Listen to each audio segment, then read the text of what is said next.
Вечером 8 мая, а также в течение суток 9 и 10 мая в Ингушетии ожидаются сильные дожди, ливни в сочетании с грозой, градом и шквалистым ветром до 23 метров в секунду. На реках ожидается подъем уровней воды с достижением местами неблагоприятных отметок. В горах сход сели малого объема. Будьте бдительны. Особенно от последождевого осложнения пострадали прибрежные территории такой большой реки, как Сунжа. По словам главы администрации одноименного города, причиной предотвращения столь большого ущерба стали профилактические меры. На данном этапе также реализуются все меры по нейтрализации урона после разгула стихии. От паводка пострадали сады и огороды на территории близ реки, а также был разрушен мост в районе города под названием Сухая Сунжа.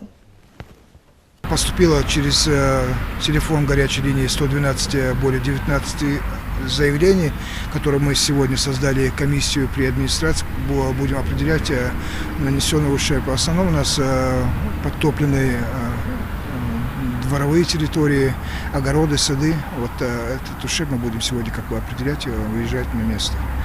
Также по городу Сунжа в районе улицы Сухая Сунжа унесло наш такой пешеходный мост. Опять же, улицы по городу есть разрушения на некоторых улицах, грейдерные улицы. Будем вот эти улицы ремонтировать.